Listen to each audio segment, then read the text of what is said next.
코비드-19 검사 과정은 크게 한 5가지의 과정으로 이루어집니다. 첫 번째는 검체 채취가 있습니다. 검체는 각각의 환자의 증상과 질병 시기에 맞는 검체를 채취를 해야 됩니다. 감염 초기에는 상기도 검체가 가장 검사에 적절한 것으로 알려져 있어서 나소파링지얼 수압을 주로 이용을 하지만 감염 후기가 되면 일부 환자는 폐렴과 같은 호흡기 감염을 동반합니다. 그런 경우에는 나소파링지얼 수압이 음성으로, 즉 네거티브 컨버전 되면서 객담에서 코비드-19이 나오기 시작을 합니다. 그래서 그런 경우는 나소파링지얼 수압과 동시에 스퓨텀, 즉 객담을 같이 검사를 하고 있습니다. 각각의 채취한 검체는 코비드-19을 검사할 수 있는 기관으로 옮겨지게 됩니다. 이송하는 방법은 4도식 냉장 보관 형태로 이송을 하는 것으로 되어 있습니다. 코비드-19의 경우에 있어서는 RNA 바이러스이다 보니까 고온의 경우에 있어서는 쉽게 파괴될 가능성이 있습니다. 물론 최근 나온 논문에서는 코비드-19 바이러스의 안정성이 우리가 생각하는 것보다는 훨씬 더 높아서 72시간 이내에 검사를 시행하는 경우는 특별히 온도에 영향을 받지 않는다는 보고도 있으나 통상적으로 RNA 바이러스는 냉장 보관하고 이송하는 것을 원칙으로 합니다. 검사실에 도착한 코비드-19 바이러스는 다시 또 3가지의 과정을 거치게 됩니다. 첫 번째는 핵산 추출입니다. 핵산 추출은 코비드-19 바이러스 안에 들어가 있는 RNA를 추출하는 방법이 되겠고, 이 단계를 거치면 코비드-19 바이러스, 즉 사스코브2 바이러스는 더 이상의 감염력을 갖지 않게 됩니다. 그래서 이 핵산 추출 단계는 반드시 음압검사실 또는 바이올로지컬 세이프티 캐비넷 안에서 시행하도록 권장되고 있고, 핵산이 일단 추출되고 난 뒤에는 이 BSC 밖에서도 우리가 코비드-19 검체를 다룰 수가 있습니다. 그 다음에는 리얼타임 PCR, 즉 분자진단 시약과 코비드-19의 핵산을 섞어주는 그런 과정을 거치게 됩니다. 각각의 그 검사 키트 안에는 프라이머와 여러 가지 증폭에 사용되는 물질이 들어가 있기 때문에 이런 것들을 혼합하여 리액션 튜브를 만들고, 리액션 튜브를 만든 뒤에는 리얼타임 서머 사이클에 장착을 하여 실제로 PCR을 시행을 하게 됩니다. 이렇게 해서 PCR이 끝나면은 끝난 결과를 코비드-19 이런 분자진단 검사의 전문가가 최종적으로 판독을 하고 그 검사 결과를 보고하게 됩니다.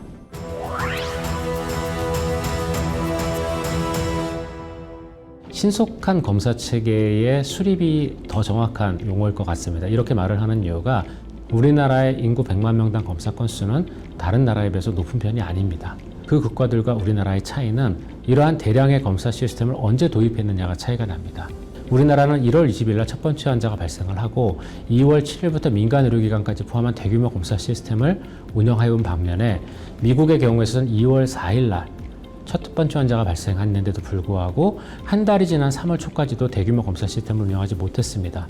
이에 따라서 코로나 바이러스의 초기 확산을 잡지 못했고 매주 거의 2배로 환자가 느는 그러한 그 대규모의 환자 발생을 제대로 잡지 못했기 때문에 그러한 검사 시스템을 얼마나 빨리 구축해서 운영하느냐가 코비드-19 관리에 있어서 중요한 차이점을 불러일으켰다고 생각을 합니다.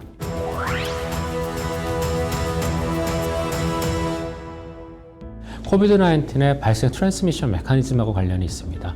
메르스 코로나 바이러스의 경우에 있어서는 감염 초기에는 바이러스 배출이 거의 없었고 환자가 폐렴을 보이고 병원에 입원해야 되는 시점에서야 비로소 객담을 통해 많은 양의 바이러스가 배출되는 그러한 형식의 감염이었습니다. 하지만 코비드-19의 경우에 있어서는 감염 초기부터 많은 양의 바이러스가 타액을 통해서 배출이 됩니다. 말을 한다던가 노래를 한다던가 하는 그런 과정 중에서 매우 손쉽게 주변 사람에게 전파될 수 있는 물질이고, 그리고 이 안에 많은 양의 바이러스가 들어있기 때문에 감염 초기에 적절한 조치를 취하는 게 코비드-19의 관리에 있어서 무엇보다 중요합니다. 당연히 신속하고 정확한 진단이 필요할 수밖에 없는 상황입니다. 검사가 정확해야 그 결과를 믿고 방역 정책을 취할 수가 있고, 그리고 결과가 신속해야 늦지 않게 환자들을 관리하고 더 이상의 전파를 막을 수 있기 때문에 그 2가지가 무엇보다 중요합니다.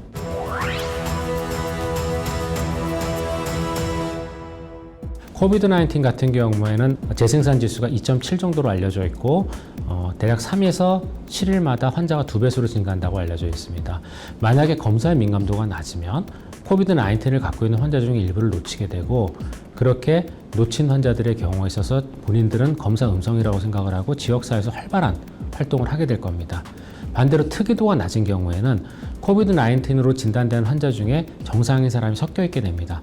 그러면 그 환자는 당연히 코비드-19 환자와 함께 치료받을 수 없게 되고 정상인 사람이 감염될 수 있는 기회를 높인다는 측면에서 도덕적인 문제와 함께 필요 없는 환자를 관리함으로써 생기는 리소스의 그 소모, 여러 가지 문제들을 우리가 감당하기가 어렵습니다. 그래서 코비드-19과 같은 이러한 감염 질환을 우리가 관리하기 위해서는 당연히 민감도와 특이도가 높을수록 좋습니다.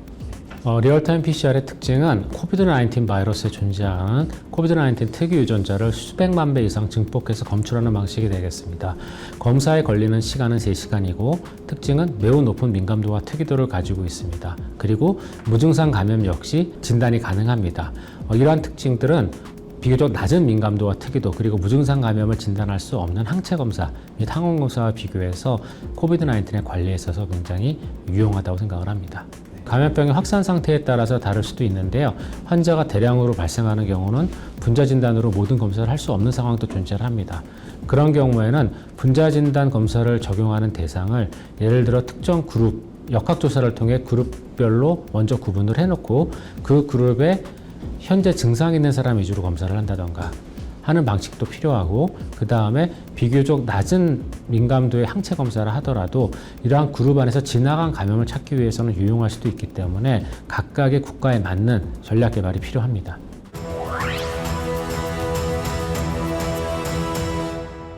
개도국의 경우에서는 충분한 검사 역량을 확장하지 못한 국가들이 많은 것으로 알고 있습니다.